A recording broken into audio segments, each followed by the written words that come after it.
I delivered pizzas for 3 years in Philadelphia, been to bad neighborhoods, creepy apartments, houses with no numbers, but there was one address that still makes me sweat when I drive past it.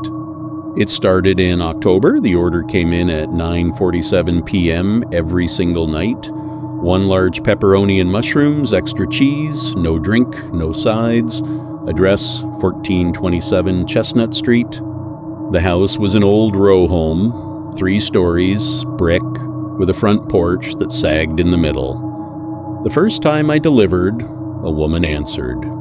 She was maybe 60, gray hair pulled back, wearing a floral nightgown. She paid in cash, exact change, no tip, took the pizza and closed the door without a word. I thought nothing of it. But the next night, same order, same woman, same silence. By night 10, I was curious. I asked my manager. He said the order came through the app. Same credit card every time. The name on the card was M. Hargrove. I asked the other drivers if they'd been there. A few had. Same story. Woman, floral nightgown, exact cash, door closes. On night 15, I decided to look inside. When she opened the door, I glanced past her. The living room was empty. No furniture, no pictures, no lights except a single lamp on the floor. And on the floor, next to the lamp, was a pile of pizza boxes, dozens of them, stacked in a tower that reached the ceiling, all from our store, all from the past 2 weeks. I asked her if she needed help recycling the boxes. She looked at me. Her eyes were strange. One was slightly higher than the other, like they didn't quite fit her face. "No," she said. "They're for him." I asked who. She smiled. "My son. He lives in the basement. He doesn't like to come up." She closed the door. I stood there for a full minute. Then I walked back to my car. I told my manager. He said he'd look into it. The next night, the order came again. I refused to take it. Another driver went. He came back white as a sheet. He said the woman wasn't at the door. Instead, a man's voice from inside said, "Leave it on the porch." He left the pizza and ran. The next day, my manager called the police for a wellness check. They went to 1427 Chestnut. The house was empty. No furniture, no pizza boxes, no woman. But in the basement, they found a mattress, a chain bolted to the wall, and a stack of pizza boxes from at least 5 different stores. The chain had been cut. The police filed a report. They never found the woman or her son. The orders stopped after night 22. I thought that was the end. But a month later, I got a delivery to a different address, a high-rise apartment across town. When I knocked, a man opened the door. He was thin, pale, maybe 30, with strange eyes, one slightly higher than the other. He paid in cash. Exact change, no tip. And behind him, I saw a woman in a floral nightgown sitting on a couch. She was eating a slice of pepperoni pizza. She looked at me and smiled. I dropped the pizza and ran. I quit the next day. I still don't know who they were, but I know they're still ordering somewhere. Every night at 9:47. I was an Amazon delivery driver for 18 months. I've seen notes that say, "Leave it back door, ring bell twice, don't let the dog out." But I never expected a note that said, "Wrong house, run." It was a hot July afternoon in Atlanta. My route had 180 stops. By 4 p.m., I was exhausted. I pulled up to a house in a quiet suburban neighborhood, white siding, blue shutters, a minivan in the driveway. The delivery instructions were normal. Front door. I grabbed the package, a small box, light, and walked up the driveway. That's when I saw the note. It was taped to the front door, handwritten in black marker on a piece of cardboard. It said, "Wrong house. Run. He's watching." I laughed nervously. I thought it was a prank. A Halloween decoration left over from last year, but it was July. I looked around. The street was empty. No cars, no kids, no neighbors outside. I looked at the windows of the house. The curtains were closed. But one curtain on the second floor twitched. Someone was up there. I decided to leave the package anyway. It was my job. I set it on the doormat.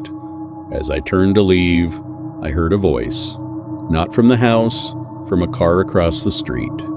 A man was sitting in an old sedan, windows rolled down. He was in his 50s, gray beard, wearing a baseball cap. He called out, "You shouldn't have done that." I asked why. He pointed at the house. "That's not the Smith's house," he said. "The Smiths moved out 6 months ago. The guy who lives there now, he's not right." The front door opened. A man stood there. He was tall, thin, wearing a bathrobe. His face was pale, almost gray. He didn't look at me. He looked at the package. Then he looked at the car across the street. Then he smiled. "Thank you," he said. "I've been waiting for this." He picked up the package and went back inside. The door closed. The man in the sedan drove over to me. "Get in," he said. I hesitated. "I'm not kidding," he said. "He's got cameras. He's been watching the house for weeks. He thinks people are stealing his mail. He's got a gun." I got in the car. The man drove me back to my van. He told me his name was Bill. He lived across the street.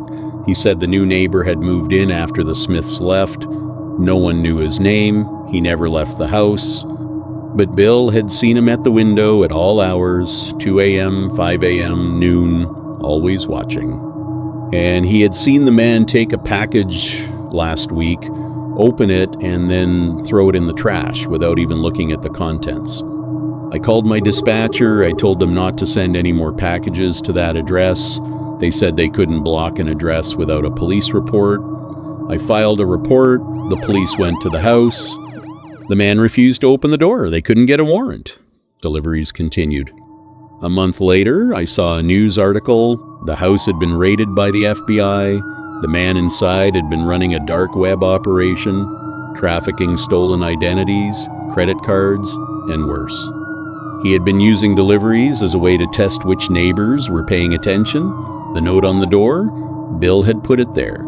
He told me he had tried to warn every driver. Most ignored it. I was the only one who listened. The FBI said that if I had knocked on that door instead of just leaving the package, I might have been taken. The man had a basement room with chains. I still have nightmares about that curtain twitching. I don't deliver anymore, but every time I see a note on a door, I read it and I run.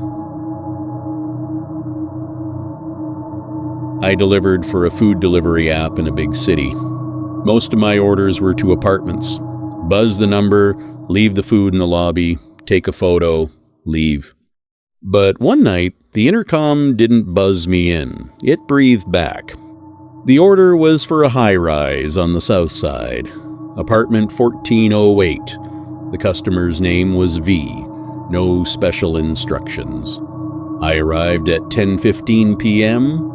The lobby was locked as expected.